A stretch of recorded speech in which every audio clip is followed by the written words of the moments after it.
Well, that's very, very tricky.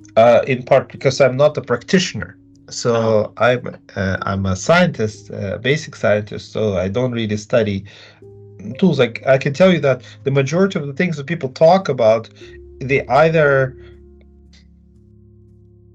I mean, they probably all local. So number one is like there's no tool that works in all contexts, in all Mm. situations. It seems trivial, but it's true. You can't just. I can tell you, for instance, well, if only you were able to practice some mindfulness and distance yourself, decenter yourself from the situation. What does that mean? Well, take a step back, ask yourself maybe in critical moments, uh, what would somebody else do? Or what would the other self do? Like imagine yourself viewing yourself from a third person. Mm. Because all those things I've studied in my research empirically, and they do help in challenging situations in the heat of the moment when you're dealing with interpersonal conflict with somebody. They do seem to help a little bit to take this kind of broader perspective to approach things in a less sort of insular fashion where you expand your scope. But I would not recommend those things for everybody all the time Mm. because there are certainly moments in your life where imagine you're making passionate love to your partner. I mean, you don't want to distance yourself from that moment. Imagine you're playing a wonderful game with friends, or you're engaged in some kind of a sport activity that you really love, or you play guitar.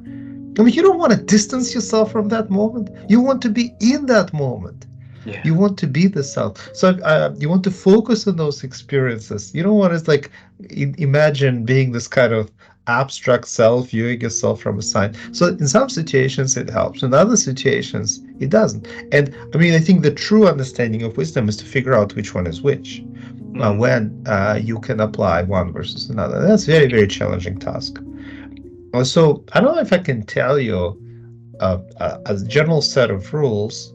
I think, yeah, decentering that is the cornerstone of various streams of mindfulness practice, be it in Buddhism or in some ways it's also present in various yoga practices, um, or in other sort of more Western oriented traditions of reflecting on yourself. I'm not sure about prayer, but certainly sort of reflective exercises that sort of present in such traditions as Stoicism.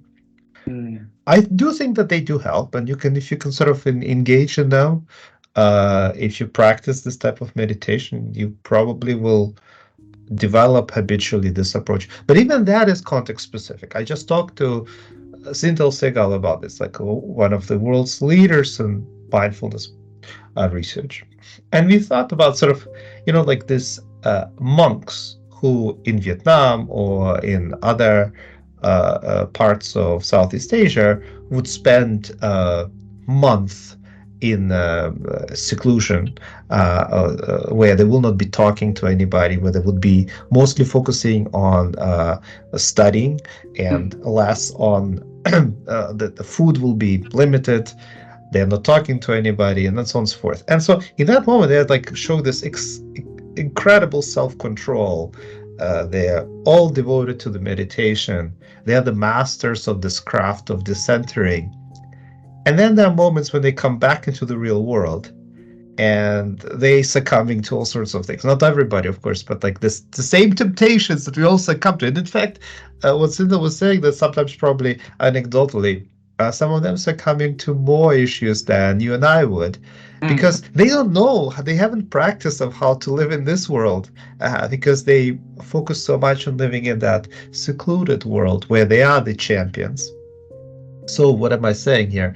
I'm saying that it's all context variable, and you have to be very, very careful. A lot of it is often in the balancing act about figuring out what strategy, what situation would help in this environment versus in this other environment that you find yourself, and figuring out what the difference is between the two. Um, but that is an ongoing sort of study. I mean, so I can't tell you because for every single person it may look somewhat different. Mm. But if I were to give one, I guess I would say decentering. and some form of mindfulness practice that includes the centering.